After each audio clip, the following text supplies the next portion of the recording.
Hello, welcome to the preview show. My name is Josiah. Now we'll be taking a look at the games coming up, within Europe, especially the European top 5 leagues. And as the season, gets to its climax and conclusion, the games are even getting tougher. Now let's make a stop in England. Let's quickly take a look at the games coming up and which teams have a higher percentage or potential of winning their matchup. So there is a lunchtime kickoff at the Etihad where Manchester City will be playing against Crystal Palace. Now, Manchester City having a pale shadow of themselves. And at this point, people are questioning if for the first time in his managerial career, perhaps we might not see Pep Guardiola qualify his team into the UEFA Champions League. Now, since he started coaching in the 2007-2008 season at Barcelona, we've never seen anything like this before. And Pep Guardiola's Manchester City are currently struggling, and they're also facing stiff competition alongside teams like Newcastle, Chelsea, Nottingham Forest, and even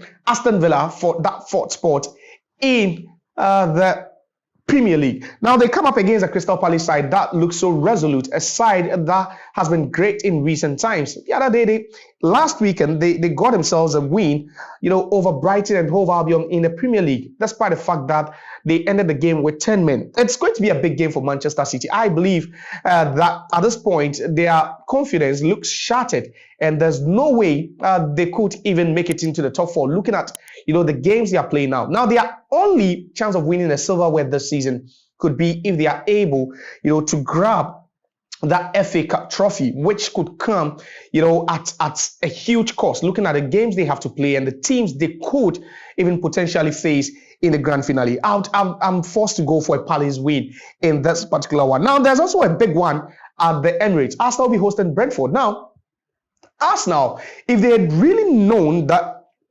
Liverpool were going to, lose to Fulham last weekend, I believe that they might have done everything within, their possible means to have just gotten a win over Everton when they visited the Goodison Park last week. Unfortunately, they dropped points over there. Liverpool also lost their game, which means now the point gap between Liverpool and Arsenal on the league log is still 11 points. I don't know if Arteta is already telling the boys to give up, but this is a game they must win, at least to ensure that they heap more pressure. Yes, Liverpool only need about, 11 points from 7 games to become champions, which they could also, be doing with some level of ease. But at this point, you do not know which games they might end up losing. I'd go for an Arsenal win over Brentford. It should be an easy one for Mikel Arteta and his charges, looking at how good they played against Real Madrid in midweek. Now, there's also a big one at the Anfield, where Liverpool will be hosting West Ham, a West Ham team that do not look encouraging, a West Ham team that hasn't really played so well,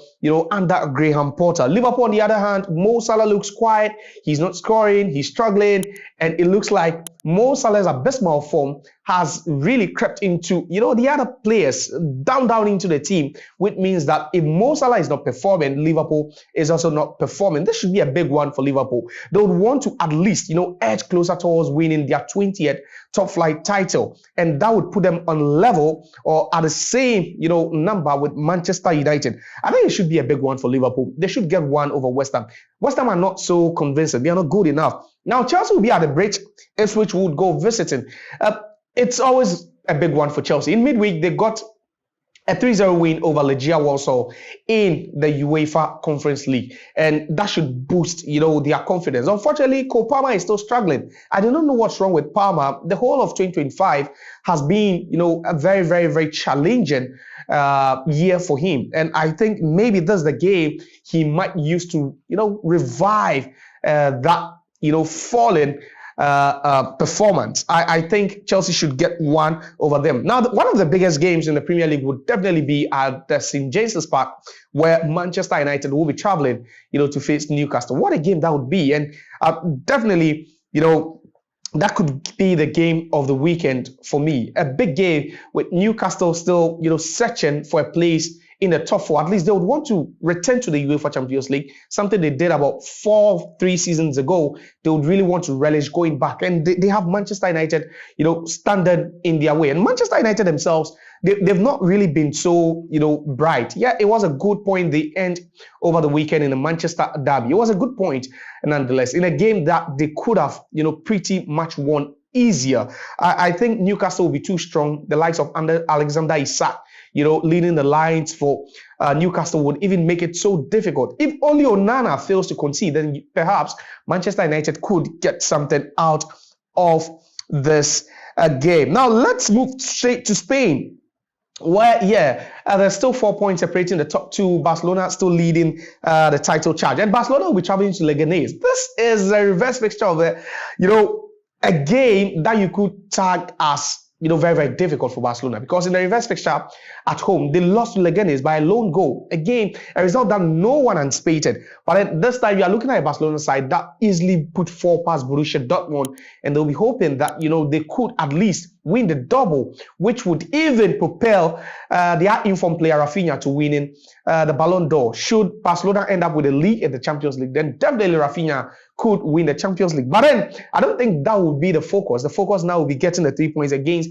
a Leganés side that doesn't look so, strong. I think Barcelona should win this one by nothing less than, 4 goals. Then Real Madrid will be traveling to Alavés. They would want to close the gap. They would want to maintain that 4-point gap. Yeah, it was a bad win for them against, Valencia at the last time out. It was a game they should have at least, avoided defeat. Now it's a 2-win game for them. They should win twice and expect Barcelona to drop points in 2 games before they can leapfrog them. But away at Alavés shouldn't be difficult for Real Madrid.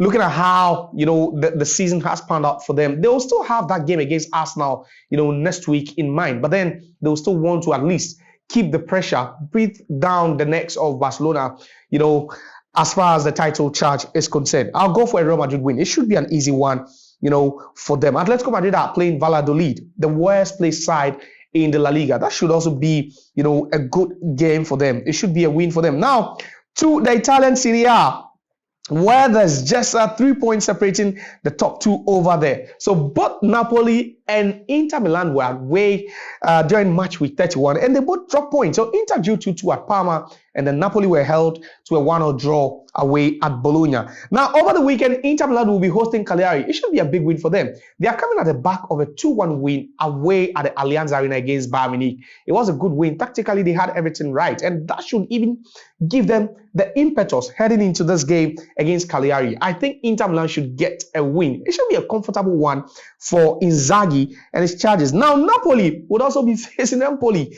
I don't know, but this game doesn't come at even a perfect time or a better time for Napoli. Looking at how, they've been struggling, failing to win games, failing to even score goals. Now, you compare the top 5, and Napoli, they'll happen to have scored the least number of goals if you're comparing the goals scored, amongst the top 5 in the Italian Serie A. So they are not scoring goals, but then if you're coming up against an Empoli side that's not so good, that you'll be hoping that at least you could get, some 3 or 4 goals. You'll be hoping that your striker, Romelu Lukaku, could get some goals to at least, try and revive that lost confidence. And I think Napoli should get a win over Empoli this weekend. So those are my tips for the weekend. Those are the big games coming up across Europe. You can also have your say. Which teams are you rooting for, and what will be your predictions for the games I touched on?